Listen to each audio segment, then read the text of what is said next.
This video is the first part of the videos on 3.6 fiscal policy. I won't deal with the Keynesian multiplier here. I'll deal with that in a separate video, but it's still got content for both higher level and standard level here on this particular video.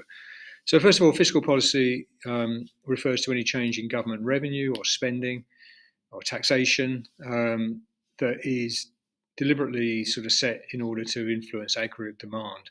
So it's very much a Keynesian approach to managing the economy, the manipulation of aggregate demand, and it's also quite similar to the way that we looked at monetary policy, the impact that that has on demand. We call it demand management when you're trying to achieve macroeconomic objectives by changing either the monetary side or, in this case, the fiscal side of the economy. Government revenue comes primarily from taxation, and there are a couple of other sources. And then, of course, expenditure is both current, day-to-day spending by governments, but also longer-term projects, transfer payments, all part of government expenditure. So obviously, changing the level of revenue, spending, or taxation has implications elsewhere. There's opportunity costs involved if you decide to, for example, decrease your level of government spending. That's going to impact on some other aspect of the economy. Goals of fiscal policy are very similar to monetary policy goals, all tied in again with the general macroeconomic objectives of an economy. You'll notice at the bottom here, the equitable distribution of income has been added, and that's the link to transfer payments and progressive taxation, and the unit that we did on inequality and equity. Be familiar with the government budget. So a government budget is just referring to the planned expenditure and revenue for a government. We talk about budget surpluses when the government gets more money in revenue than they plan to spend. It's a little bit of a rarity these days.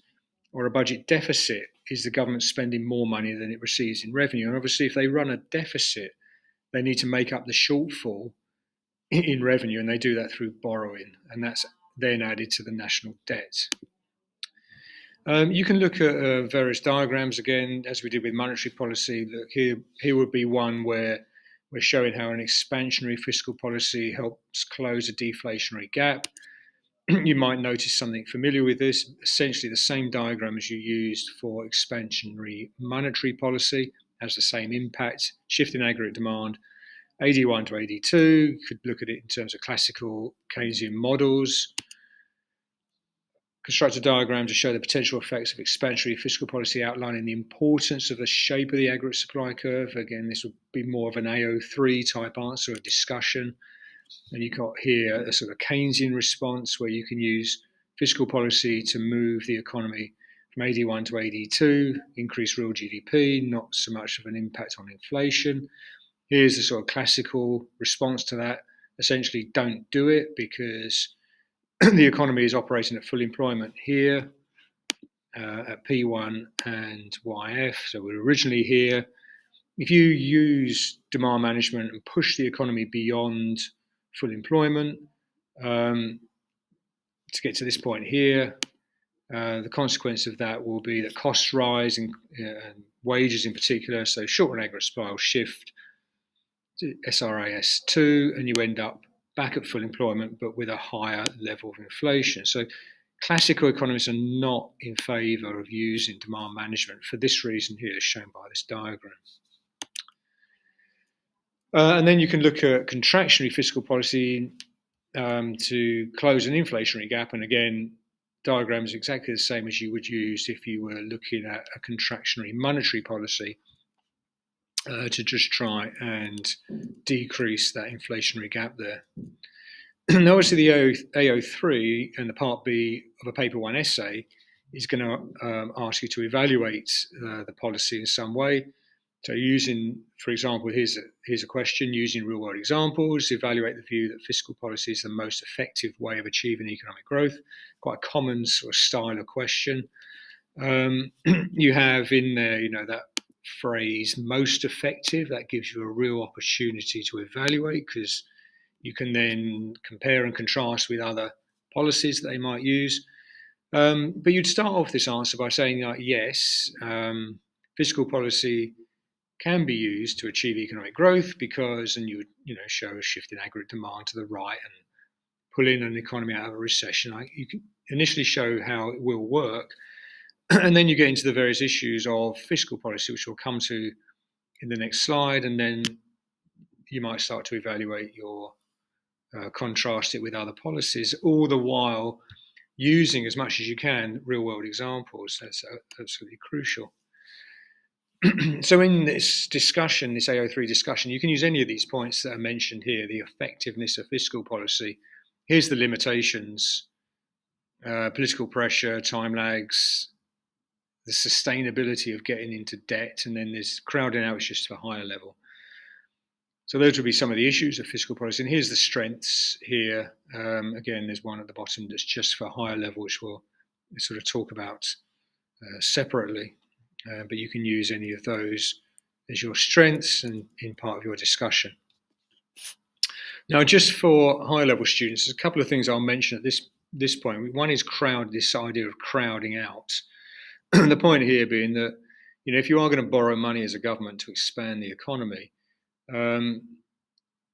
there's less money available in the banks, commercial banks, for other private investment to take place. So what they're referring to here is that the government is crowding out private investment.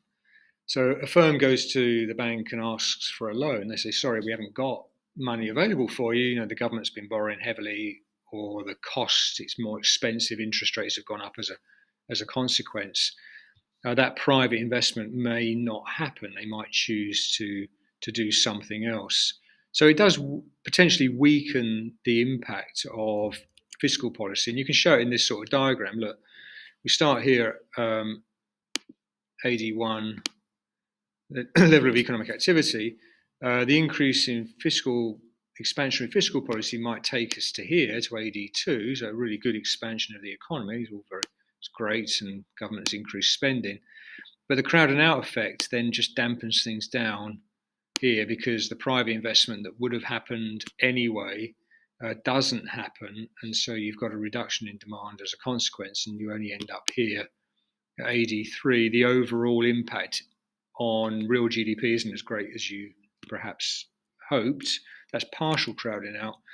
And if you're really unlucky, you could argue that, in fact, complete crowding out could take place, that initial increase in fiscal policy to AD2 that we see here might well just be completely reversed because of the crowding out effects that you've had on private investment. You end up just staying put at Y1. The expansionary fiscal policy has no impact whatsoever in the end. And the other thing for higher level is this idea of automatic stabilizers, that they're sort of built into the system through progressive taxation and benefits that most economies operate. There's a sort of dampening down effect that's going to happen. If you increase economic activity in the economy, so you give the economy a fiscal boost, and incomes go up and output goes up, that boost will automatically be stabilized, will be dampened by the fact that people will start moving into higher tax brackets, so paying higher taxes, taking away their income, and also fewer people will be receiving the benefits, transfer payments that government used to pay now will no longer be paid as people are on higher incomes.